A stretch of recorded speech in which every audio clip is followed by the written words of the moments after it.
नमस्कार। आज हम सूर्यकांत त्रिपाठी निराला की प्रसिद्ध कविता सरोज स्मृति पढ़ने जा रहे हैं। सरोज स्मृति हिंदी साहित्य के सर्वश्रेष्ठ शोक गीतों में से एक है। ये कविता निराला की दिवंगत पुत्री सरोज पर केंद्रित है। इसमें बेटी के दिवंगत होने पर पिता का विलाप है। पिता के इस विलाप में कवि को कभी शकुंतला की याद आती है तो कभी अपनी स्वर्गीय पत्नी की। बेटी के रूप रंग में पत्नी का रूप रंग दिखाई पड़ता है, जिसका चित्रण निराला ने किया है। यही नहीं, इस कविता में एक भाग्यहीन पिता का संघर्ष, समाज से उसके संबंध, पुत्री के प्रति बहुत कुछ न कर पाने का अकर्मण्यता बोध भी प्रकट हुआ है। इस कविता के माध्यम से निराला का जीवन संघर्ष भी प्रकट हुआ है। प्रिय विद्यार्थियों, यह एक लंबी कविता है और इसे एक ही वीडियो में पूरी तरह प्रस्तुत करना सही प्रतीत नहीं हो रहा, इसलिए मैं इसे दो भागों में प्रस्तुत करने जा रहा हूँ। पहले भाग में हम इसके प्रारंभिक दो पद्यांश लेंगे, जो देखा विवाह अमूल नवल से लेकर दूसरे पद्यांश की अंतिम पंक्ति नव जीवन के स्वर पर उतरा तक है, और शेष कविता हम इसके दूसरे भाग में दूसरे वीडियो में आपके सामने प्रस्तुत करेंगे।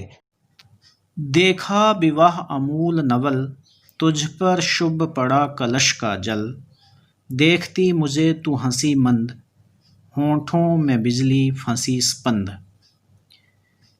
शब्दार्थ देखते हैं। अमूल का अर्थ है पूरी तरह से, नवल का अर्थ है नया, और कलश का अर्थ है कुंभ घड़ा, स्पंद का अर्थ है चमकना।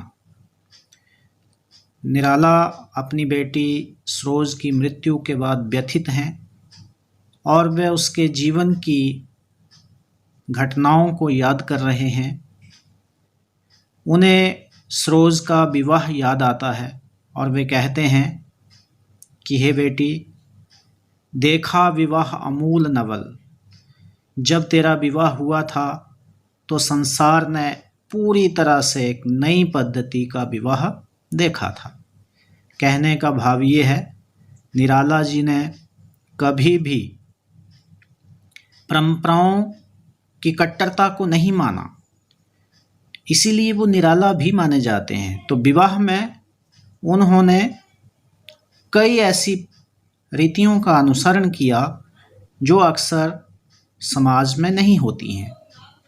इसी कारण वो कहते हैं कि जब तेरा विवाह हुआ था तो संसार ने पूरी तरह से एक नया विवाह देखा था, और विवाह के समय जो तुम पर कलश का जल पड़ा था, शुभ जल पड़ा था, उस जल को देखकर तू मंद मंद मुस्कुराई थी।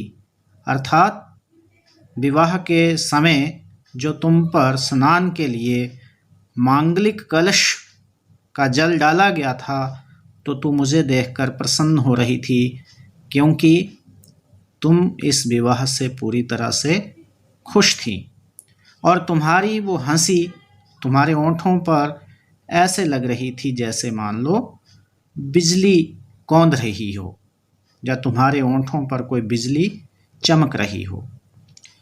उर में भर झूली छवि सुंदर, प्रिय की अशब्द श्रृंगार मुखर, तो खुली एक उच्छ्वास संग, विश्वास स्तब्ध बंद अंग अंग, नत नयनों से आलोक उतर, कांपा अधरों पर थर थर थर, देखा मैंने वह मूर्ति धिति, मेरे वसंत की प्रथम गीति। फिर शब्दार्थ देखते हैं।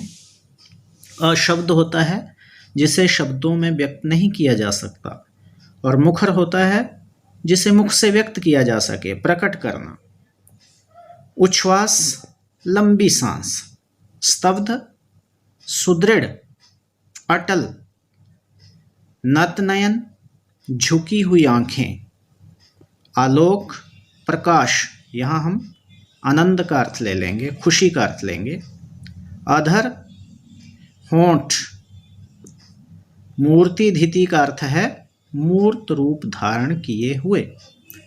तो विवाह के अवसर पर सरोज पूरी तरह से सुसज्जित है।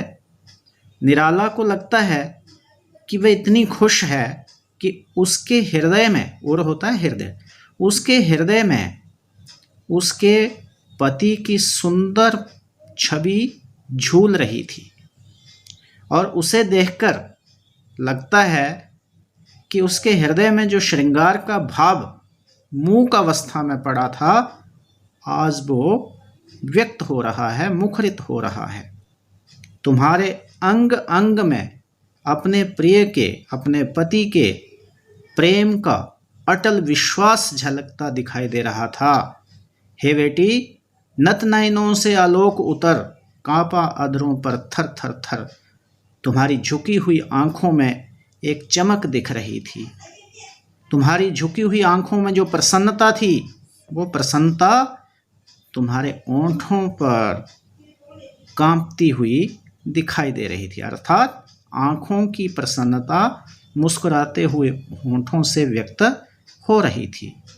और तुम्हें देखकर मुझे अपने वसंत की पहले गीत की स्मृति हो आती है और लगता है जैसे मेरे वसंत का पहला गीत तुम्हारे रूप में मूर्त रूप धारण कर बैठा हो।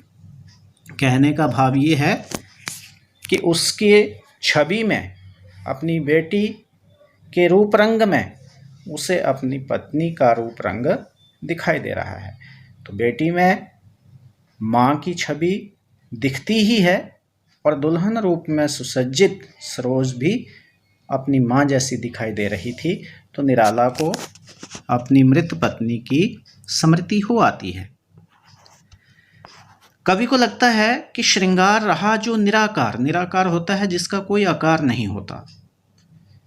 श्रृंगार आज दिन तक मेरे लिए एक निराकार वस्तु ही था और इस श्रृंगार को मैंने रस के रूप में कविता में प्रवाहित होते हुए देखा है, या फिर गाया स्वर्गीय प्रिया संग, या फिर मैंने अपनी स्वर्गीय पत्नी के साथ इस श्रृंगार को गाया है। ये श्रृंगार, ये प्रेम मेरे प्राणों में एक नया रंग भर देता था। लेकिन उस अमूर्त श्रृंगार को आज मैं साक्षात अपने सामने देख रहा हूँ। कवि को लगता है वही श्रृंगार रति रूप प्राप्त कर रहा, वही आज मान लो उसी श्रृंगार ने रति का रूप धारण कर लिया है। अर्थात रति कामदेव की पत्नी को कहा जाता है।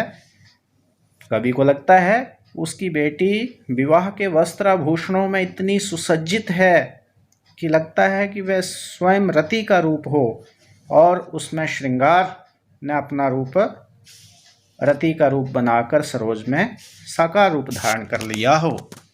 आकाश बदल कर बना मही, आज तो मुझे ऐसे लग रहा था कि आकाश आज धरती बन गया है। मही का अर्थ होता है धरती। आकाश शून्य होता है, निराकार होता है, और धरती ठोस होती है। कहने का भाव ये है जो निराकार था आज तुम्हारे रूप में वो मेरे सामने साकार रूप धारण किए हुए है। अर्थात कहने का भाव ये है कि विवाह के वस्त्र आभूषणों में सरोज इतनी सुंदर लग रही है, लगता है जैसे स्वयं श्रृंगार रति का रूप धारण कर सरोज के रूप में सामने प्रस्तुत हो गया हो। कवि कहते हैं हो गया विवाह, तो इस तरह से तुम्हारा ब्याह हुआ। आत्मीय स्वजन कोई थे नहीं। आत्मीय होते हैं अपने, स्वजन रिश्तेदार संबंधी कोई थे नहीं। तुम्हारे विवाह में कोई भी अपना सगा संबंधी नहीं था। क्यों नहीं था? ना आमंत्रण था भेजा गया, क्योंकि इस विवाह में शामिल होने के लिए मैंने किसी को निमंत्रण ही नहीं भेजा था, क्योंकि निराला को समाज ने कभी स्वीकारा नहीं। लेकिन निराला भी इस समाज के सामने झुकने वालों में नहीं थे, तो उसके रिश्तेदार संबंधी भी उनसे अच्छा व्यवहार नहीं करते थे। लेकिन निराला भी कहाँ परवाह करने वाले थे, वे भी उनको अपने पुत्री के विवाह पर उन्होंने उनको निमंत्रण ही नहीं भेजा। पहले हमने देखा, पहली पंक्ति में था, देखा विवाह अमूल नवल, कि बेटी तुम्हारा विवाह एक अनोखा विवाह था, संसार में ऐसा कभी हुआ नहीं। तो अनोखेपन की एक बात तो ये भी है कि सरोज के विवाह में निराला ने अपने किसी भी सगे संबंधी को ही नहीं बुलाया था। तो क्या बिना सगे संबंधियों के विवाह की कल्पना कर सकते हैं? समाज में ऐसा विवाह की कल्पना करना असंभव है, लेकिन निराला ने ऐसा किया। इसी तरह विवाह राग भर रहा न घर, निशी दिवस जाग, तुम्हारे विवाह में कोई भी गाने बजाने का शोर शराबा नहीं रहा, और ना ही घर में किसी को निशी दिवस जाग, दिन या रात, निशी होती है रात, दिन रात किसी को जागना नहीं पड़ा। प्रिय मौन एक संगीत भरा, तुम्हारे विवाह में एक मौन का संगीत चारों तरफ गूंज रहा था, और यही संगीत था जो नव जीवन के स्वर पर उतरा, तुम्हारे नए जीवन को स्वर देने वाला था, तुम्हारे जीवन में एक नया रूप लेने वाला था। तो अभी हम इतनी ही कविता पढ़ेंगे। इन्हीं दो पद्यांशों के आधार पर हम थोड़ा काव्य सौंदर्य देखते हैं। सबसे पहले इस कविता में सरोज के विवाह की स्मृति है, तो इसमें स्मृति बिंब का प्रयोग किया गया है। अनुप्रास अलंकार है। नत नयन, नत नयन में न की आवृत्ति के कारण अनुप्रास अलंकार का प्रयोग किया गया है। इसी तरह से दूसरे पद्यांश में अगर हम देखें, राग रंग रति रूप में भी अनुप्रास अलंकार का प्रयोग हुआ है। इसी तरह एक और अलंकार देखते हैं, अंग अंग थर थर थर, इसमें पुनरुक्ति प्रकाश अलंकार का प्रयोग हुआ है। वैसे तो ये कविता मुक्त छंद में लिखी गई है, लेकिन फिर भी इसमें लयात्मकता है, शब्दों में भी लय है। जैसे आप देख सकते हैं, नवल जल, मंद स्पंद, सुंदर मुखर, संग अंग, उतर थर, धीति गीति, ऐसे शब्द यूं हैं आपस में लय मिला रहे हैं। तो लयात्मकता इस कविता की एक प्रसिद्ध विशेषता है। इसी तरह से भाषा की दृष्टि से देखें तो इसमें निराला ने तत्सम शब्दों का अधिक प्रयोग किया है। और इस कविता की जो एक और बड़ी विशेषता है वह ये है कि कवि ने अपनी बेटी के श्रृंगार का चित्रण किया है। इसमें श्रृंगार रस है और बड़ा ही मर्यादित श्रृंगार जो है यहाँ व्यक्त किया गया है। अक्सर कवियों ने प्रेमिकों, नायिकों के रूप सौंदर्य, उनके प्रेम, उनके श्रृंगार के चित्र खींचे हैं, लेकिन निराला ने अपनी बेटी पर श्रृंगार का प्रयोग किया है, अपनी बेटी पर श्रृंगार की कविता लिखी है, जो एक बहुत ही मर्यादित श्रृंगार का रूप है। तो इस तरह ये था सरोज स्मृति का पहला भाग। इसकी शेष कविता हम अगले वीडियो में आपके सामने प्रस्तुत करेंगे। मैं आशा करता हूँ सरोज स्मृति को समझने में ये वीडियो आपको अवश्य मदद करेगा। धन्यवाद।